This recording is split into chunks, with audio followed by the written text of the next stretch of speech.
po, ang ilog na ito, ang kanilang pinagginawa ng mga magsasaka. Isa na po dyan si Mendez.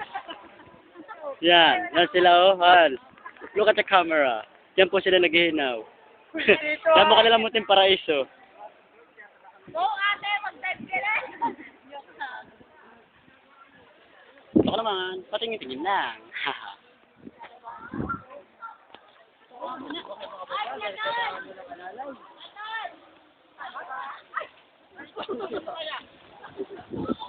Ano, kailangan pa ng assistant? Ayun, pwede mo na rin yan. Tayo. Mark, ayaw pa mo ba din? Buti na. Ang galing na rin yan. Makikita yan ang buong mundo. Ha? Yan, o ka? Oy.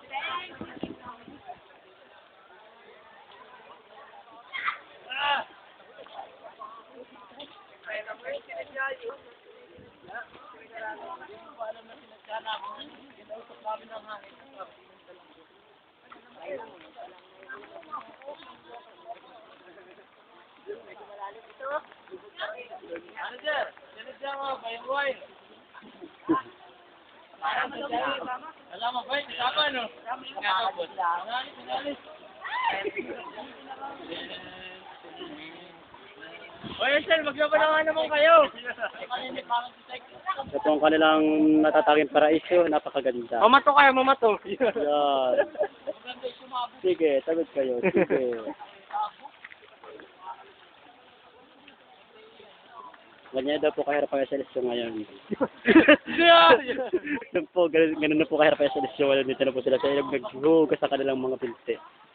Dahil sa putik, hindi man lang sa semento. Diyan kayo naghuhugas, Gokon.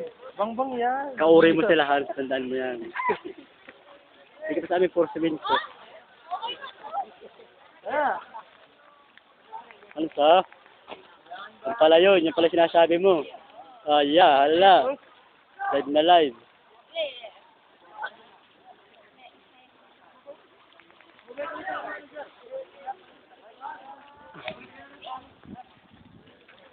Ano sasamit lang? Sila tayo dito pa. Pagka manager, saan ba tayo?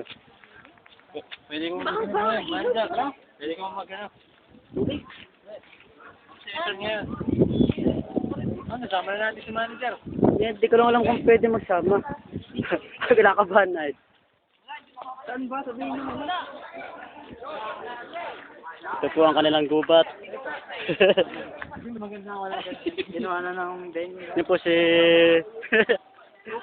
Mr. Angelo Bakla. Pare, journalist. Journalist, pare. Ito para sa akin project sa medicine. Kailangan kong videohan. Ba yung network? Di po ang headquarters, puro trophy, bili lang naman nila. Yan po yung mga army, yung ito, mga naghinom, mga baluga, chips.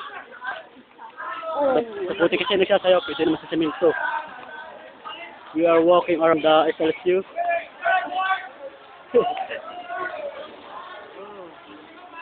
Saan mo bilhin sa sapatos mo?